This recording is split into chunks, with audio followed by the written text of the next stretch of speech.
That's horrible. All right, you found one, yeah? He's alive. He's alive. Okay, keep him there. Keep him there. Okay. This is a true story. In 2013, on a quiet night in the Gulf of Guinea, about 20 miles off the coast of Nigeria, a tugboat was carrying out what should have been a routine offshore operation. The sea was calm. There was no storm, no warning, and no distress signal sent out beforehand. On board were 11 crew members, men who had spent most of their lives working at sea.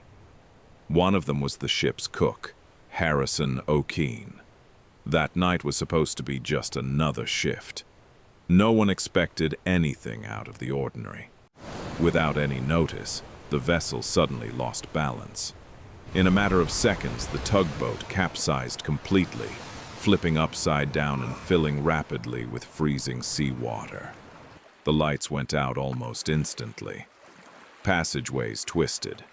Metal screamed as the ship turned into a dark, violent maze. Before anyone could react, the boat was already sinking. By the time it reached the ocean floor, nearly 30 meters below the surface, escape was no longer an option. Harrison was inside the ship when it flipped. The force of the incoming water threw him off his feet, spinning him in total darkness. He couldn't tell which way was up or down. The pressure crushed his chest and panic surged immediately. In situations like this, panic usually means death, but somehow Harrison resisted it.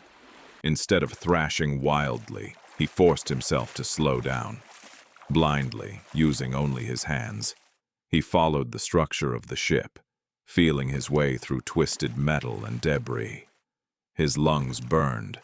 The water kept rising. Every second felt like it could be his last.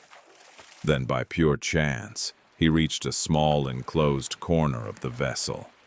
When the ship overturned, part of its structure had trapped a pocket of air near the top of the upside-down hull.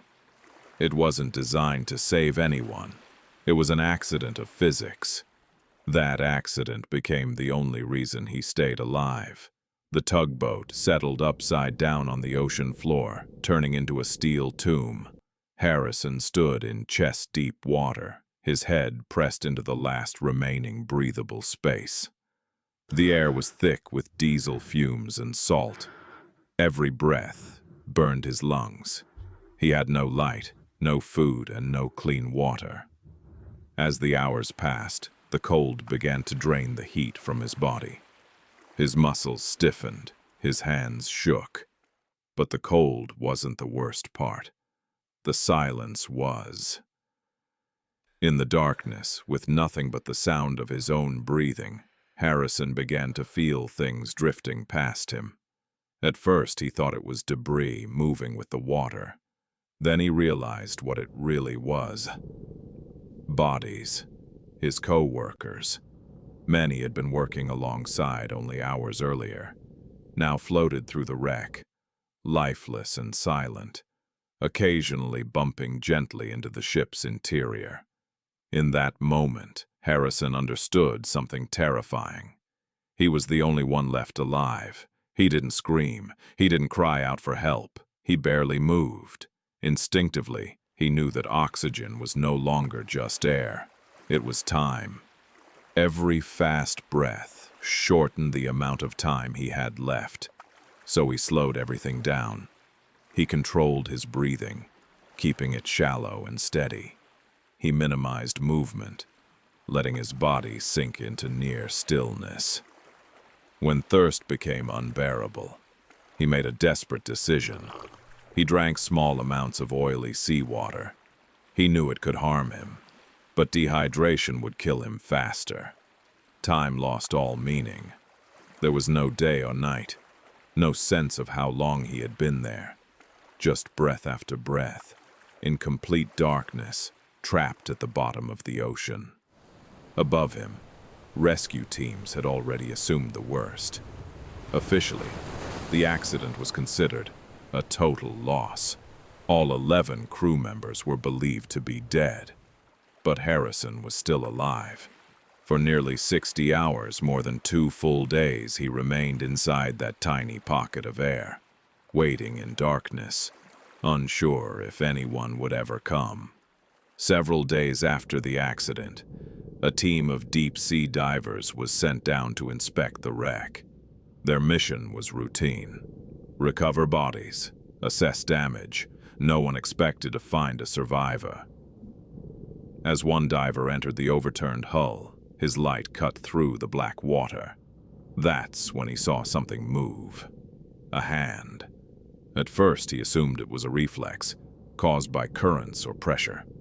Divers see strange things underwater. But then the hand moved again, slowly and deliberately. That was no corpse. Harrison O'Keefe was pulled from the wreck alive. After nearly 3 days underwater, his body was severely dehydrated.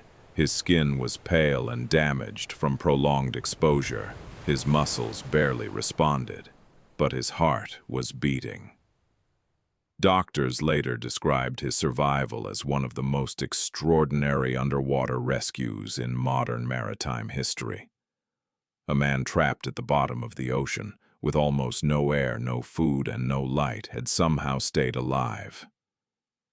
Harrison survived the sea, but the experience changed him forever.